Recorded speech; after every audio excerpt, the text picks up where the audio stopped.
So growing up, I dealt with multiple situations where basically kids would pretend to be my friend around certain people or in certain situations, and then just suddenly not like me in other spaces/situations. And the people who would play those games happen to be allies or LGBT people themselves. I want to be clear, this is not some LGBT hate video. It's just that what I'm trying to say is, in my experience growing up, dealt with a lot of shit from a lot of different people, not just LGBT people. But it would be especially painful what came for the LGBT people, because they would talk about how much they wanted to be accepted and how much shit they dealt with as younger children, and wanting people to heed their honest vulnerability and accept them for who they are. And yet those same people would turn around and kind of be shitty to me and possibly other people who are like me. And like, I wanted to talk about that. I wanted to talk about how there are not all LGBT people, but in my experience, unfortunately, there's a good number of LGBT people. And obviously, non-LGBT people do this too. But again, it especially hurts with LGBT people because they supposedly know what it's like to grow up like I did. Like, I was super isolated, because I was neurodivergent. I didn't know till I was 26, but I knew I was always different. And I was isolated/ostracized because of that. And basically, I just had to keep dealing with that growing up. And you would think like LGBT people would know what that's like, but instead, I would get a lot of weird shit from them. Like, they were friends with me in some situations, and then they wanted nothing to do with me, those same people, in other situations. Or, they'd be particularly cold in certain spaces or whatever. So I actually found a thread of people in an autism Reddit community where they're talking about how, LGBT people and, BLM, they want acceptance, and they should have acceptance and awareness of their causes. I'm LGBT myself, and this is my coming out video. Just kidding. But we as neurodiverse people don't get the acceptance that LGBT people/BLM people get. We don't get people caring about our struggles the way they do for, other people's struggles. And I want to emphasize again, it's good that people are caring about the struggles of LGBT people and BLM. But I always grew up with that hypocrisy about, if we're supposedly as a society about accepting people for who they are, why was it always so much more of a hassle for someone like me to be accepted? And so, I'm going to go over the points that I kind of gathered from that thread. One person talked about how because our brains are wired differently, our behavior ends up being different, and it isn't the same thing as judging somebody based off of their sexual orientation or their race. Our behavior is different, and I want to be clear that nobody owes me friendship, because I know some shitheads, how they're going to respond like, no one owes you friendship. No shit. Part of the reason I didn't know I was autistic or had ADHD was because as a kid, I basically got told pretty upfront that so-and-so didn't want to be around me. And that was fine, because it was pretty clear that I was fucking weird and not everyone wanted to be around me. So that made perfect sense.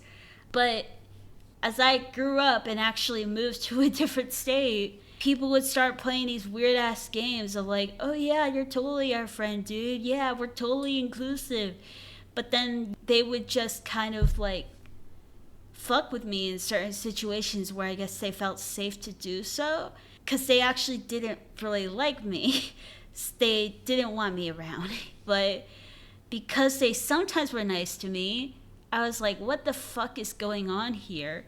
Or why are they fucking playing this game? I could tell when they didn't like me. Just because I'm autistic doesn't mean I can't understand people to some degree. But these people would go back and forth and made that shit hard to understand what the hell was going on, at least until I was looking hindsight being 40/20 in this case. I do a lot of self-reflection and trying to understand what the fuck different things mean that happened to me in the past.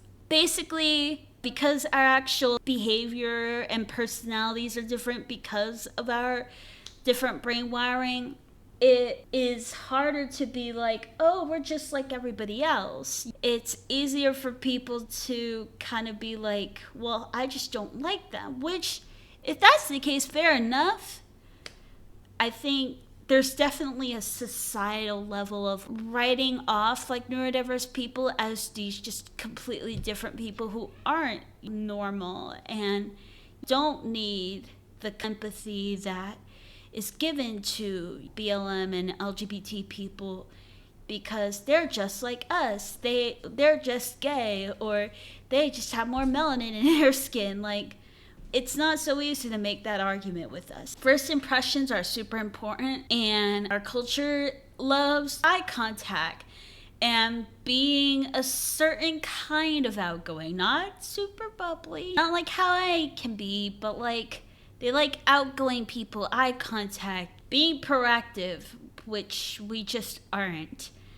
Because we don't carry those characteristics so readily, we kind of by default don't really follow society's rules. And so we are more likely to get ostracized for that.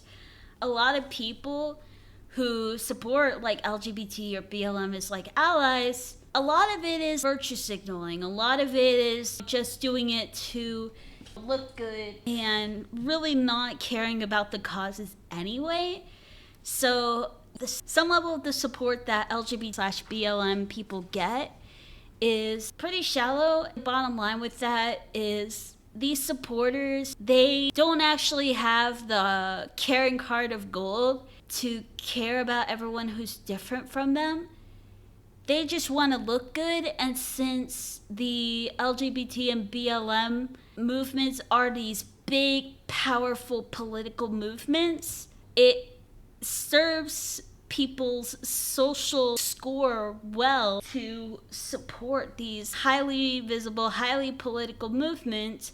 And meanwhile, it's not so important that you support us because we're kind of the weirdos. It's fine. We're in a corner, less likely to be employed. You can reject us. That's kind of what we're told. That's kind of what society's low-key believes about us. Because we don't fit in with society's expectations, we just deal with a lot of shit. Because it's easy for society to kind of look the other way and focus on people who are more relatable to them, basically.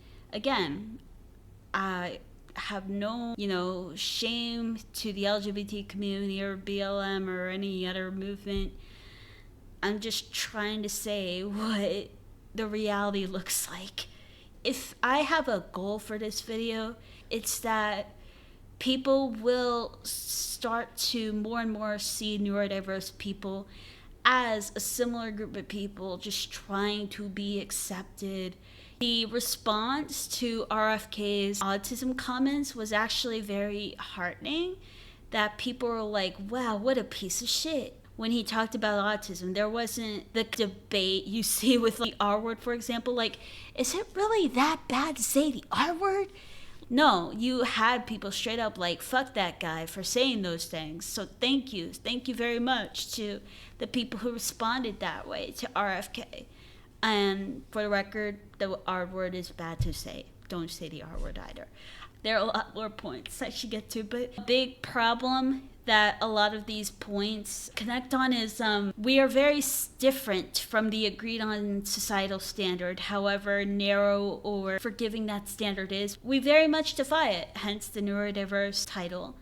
So it's harder to be accepted for that.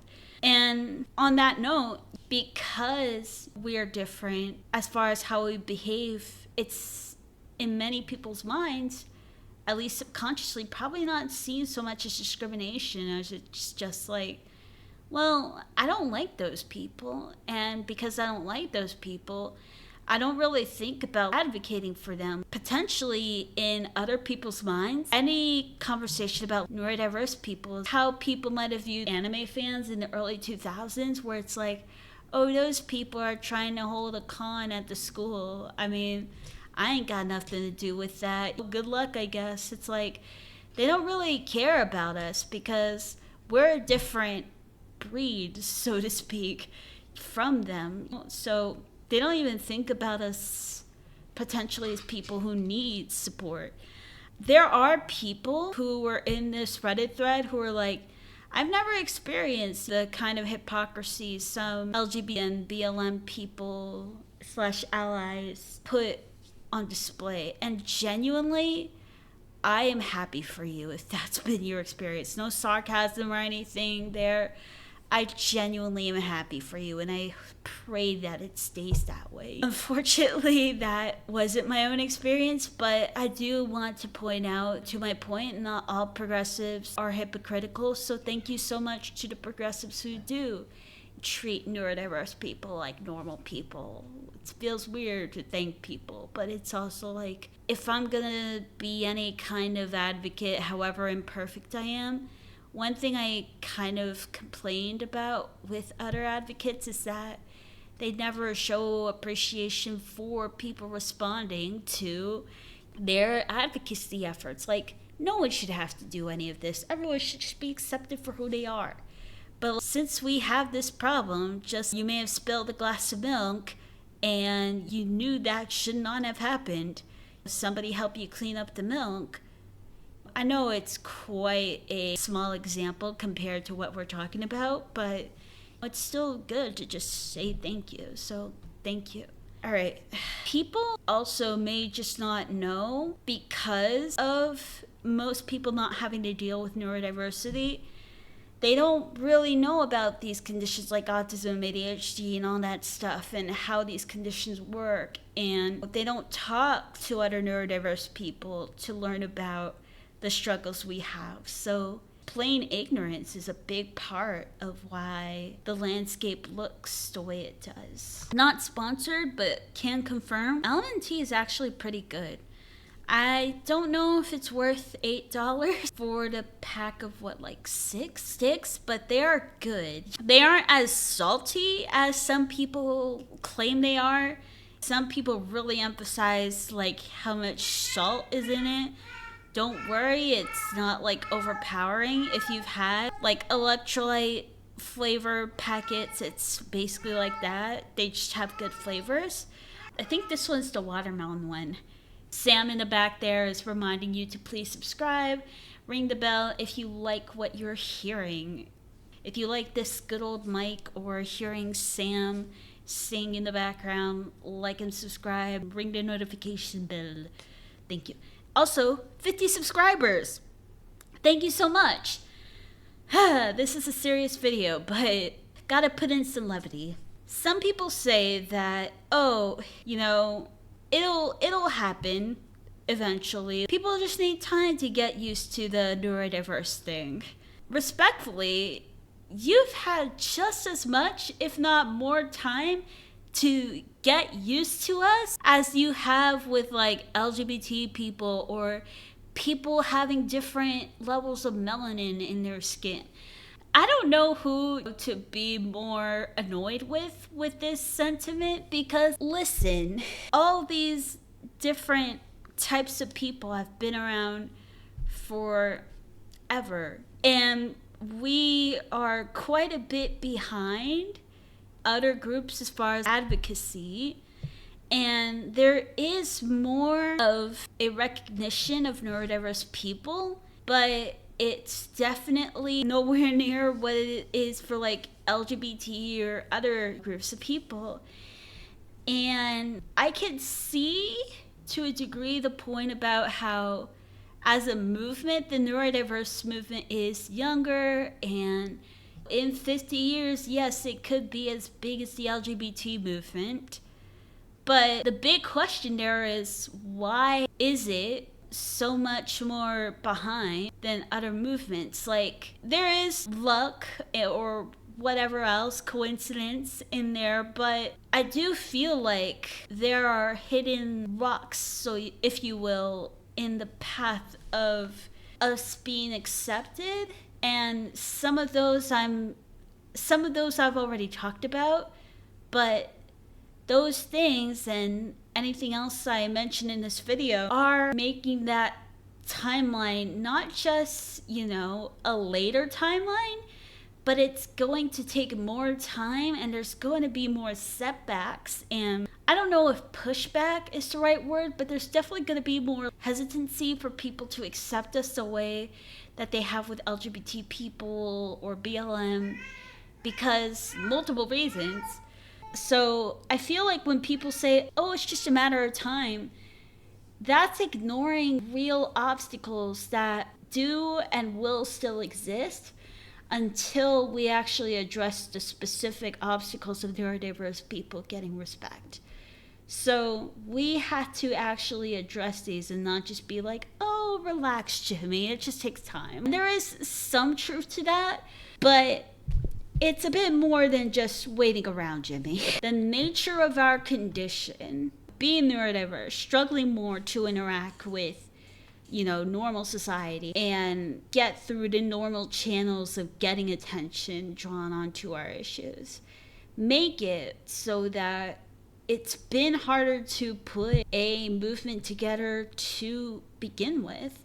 It's kind of how, like, immigrants don't have this big movement the way LGBT people do, because a lot of them are busy working around the clock. We have a different roadblock, and a lot of us don't have the normal social abilities that our neurotypical brethren have, Any neurodiverse person in the LGBT movement, they don't necessarily have to worry about having all the answers for pushing forward the LGBT movement. Leave it to the neurotypicals as far as coming up with the ideas. As neurodiverse people with our own movement, like, it's definitely not impossible. We're making progress, but all the politics stuff and all of that, that's going to be harder for us to overcome. That's going to be harder for us to address because we're neurodiverse people. So it's going to be harder for us to address all those things, going through all those politics, along with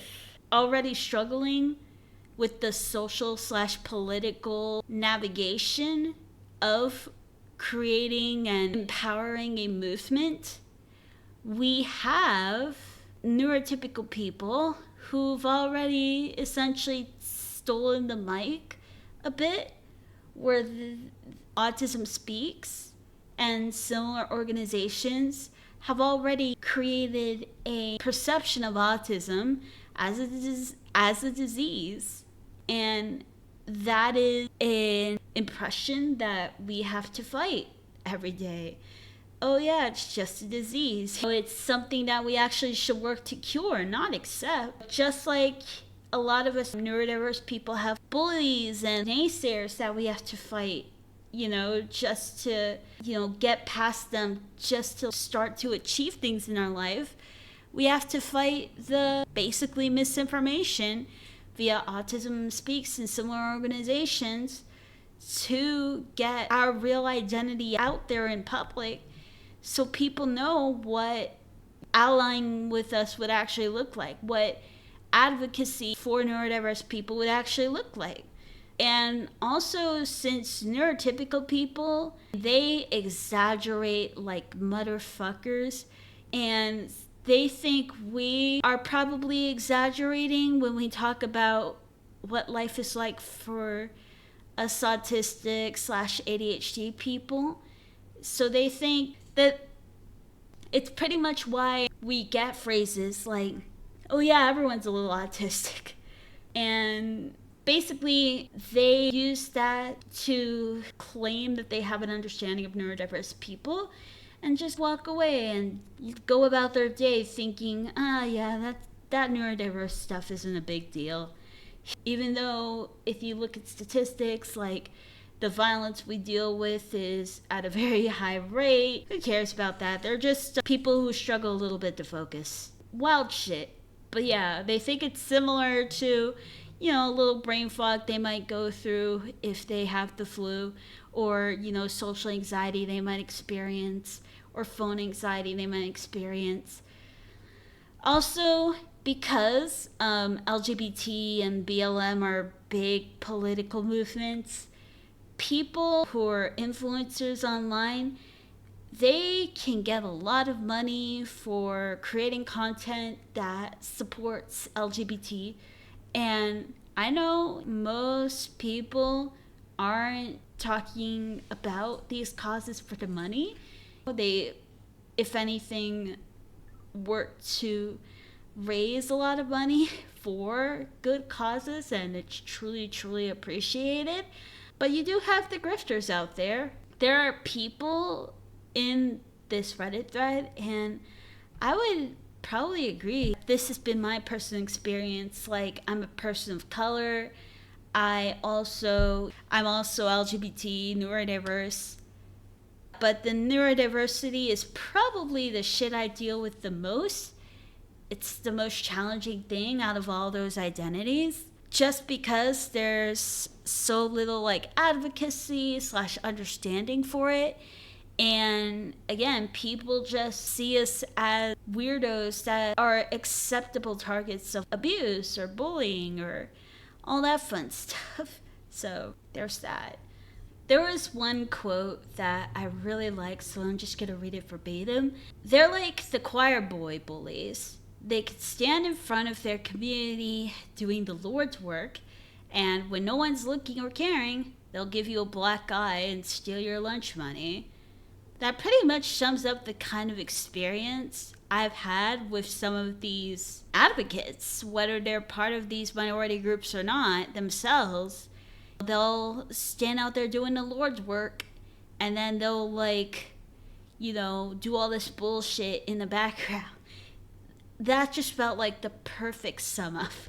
What little people do know about things like autism can kind of be used against us, because they'll think that the mistreatment we're describing is us having meltdowns or being crazy to perceive something that they just don't see that way. So we deal with that too.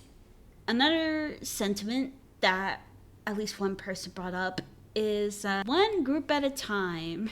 It's similar to the, it just takes time. It's like, my question has always been, why can't we all join together under a message of, let's accept people for who they are. Let's accept people where they're at. Republicans have this down pat. They have a single message that does cover different topics. Their message might be easier to keep united / constructive, because they are basically advocating either for the status quo or for a time that already existed. So it's easier for them to kind of have a cohesive stance. But that's no excuse for us to just sit around and continue to essentially enable infighting and, just being like, you don't suffer as much as I do. It's like, I believe that some people go through a lot more shit than other people.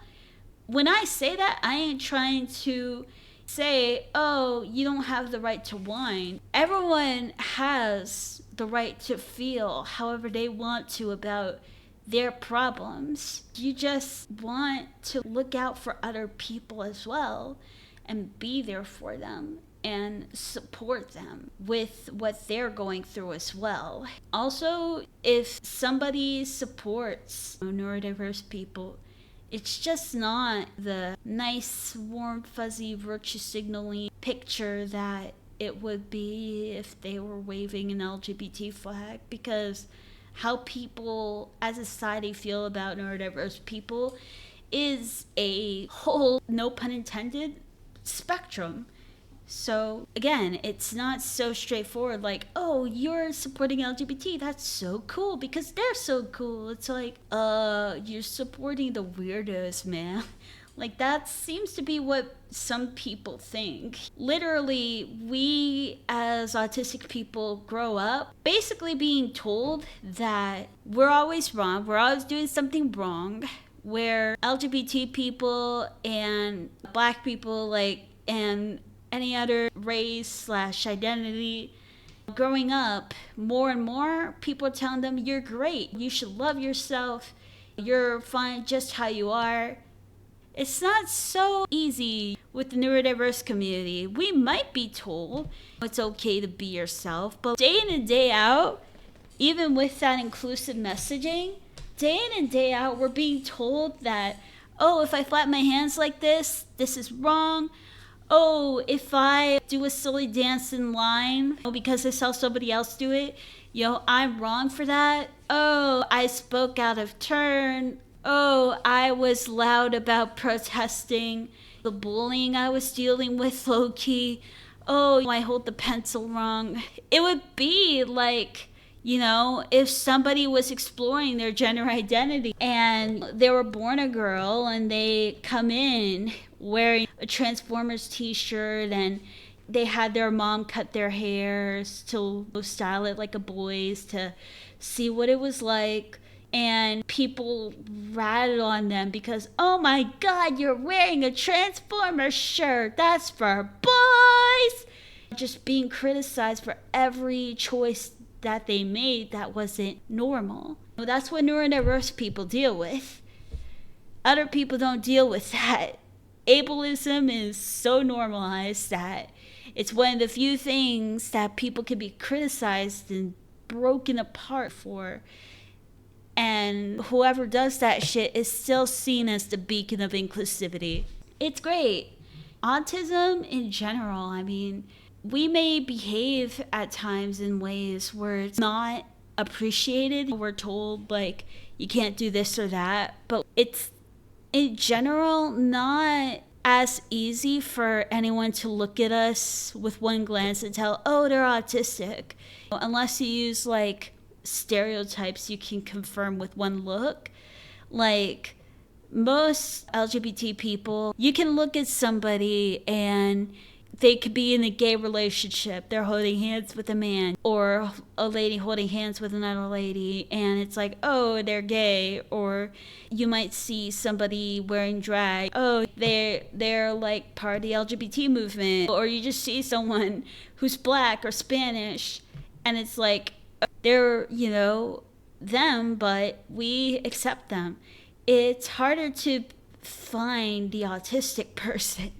And I mean, especially so because we've learned to mask our symptoms. But as a result, it's become harder for us in general to be normalized because we don't look like other people, basically. We're hashtag not like other girls. And so it's harder for people to be like looking at autistic people and in their heads really figuring out how we fit into the world that they perceive. We have to try so hard to not be seen. Unlike LGBT or different people, different races, like they're encouraged to be themselves in a way we just aren't. And another thing brought up is that advocacy, it really doesn't often do the real work that needs to be done. People who attend BLM parades, they're not doing anything to really help the single moms who are trying to get their kids ready for school, who are trying to get through the grocery store and to put food on the table. Well, they're not helping them directly unless they donate to some small charity that's helping the local neighborhood. they're not helping, like the homeless trans man, sleeping out on the street.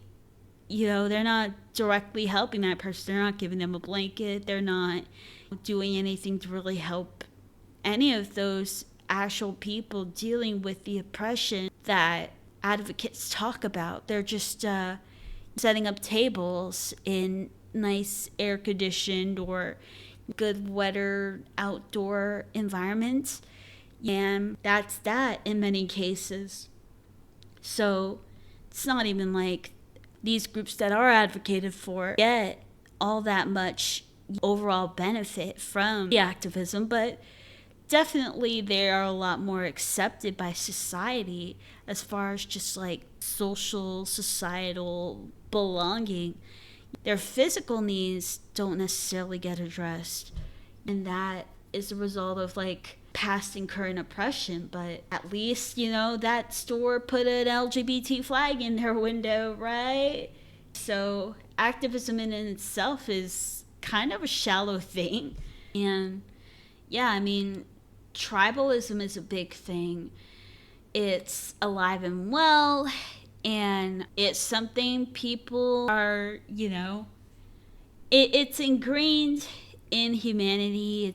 It got us far in an evolutionary sense, but now it's kind of making it so we kind of keep ourselves divided, even if it makes us feel better to be around people who are like us. I mean, even if it makes us feel stronger or more safe, it results in people being left behind who don't really fit into that mold. But especially when you're like me and you don't exactly fit in with the autism group either, a lot of people have higher needs than I do, and it's harder to relate to them because their experience is very different. So I and many other people find themselves kind of in the middle. And even if not, the fact that wherever you are, whether you truly feel connected to a tribe or not, the fact that any tribe around you is going to like feel more closed off to you, like they don't want to interact with you, it can be foreign. It can feel isolating when you only have so many people who are remotely willing to talk to you. There is a strong correlation between having autism and being LGBT. And all the more reason we should stay connected and not be, trying to tear each other apart. And one reason that we don't get as much respect as other groups is other minority groups are more likely to cancel people if they get double crossed by somebody. People just don't really, we aren't known for doing that, which honestly I think is better that way. It's better we're not seen as like any kind of mafia who will punish people for even perceived like microaggressions. So honestly, I kind of think it's a good thing to stay out of the cancel culture side of things. And a lot of this is how this whole thing kind of does remind me of how, especially after George Floyd was murdered, for example, people talked a big talk about how we need what I believe is called reformative justice, where people who go to prison for, I don't know, gang violence, for example, like they have to, like, ideally they would go through a lot of counseling and like learning and reflecting and truly understanding why whatever they did was wrong. And at the end, I'm sure there would be some kind of form of like punishment as far as being put in prison, isolated from society. But in the meanwhile, while you are isolated from society, you are still learning. You're still understanding why what you did was bad.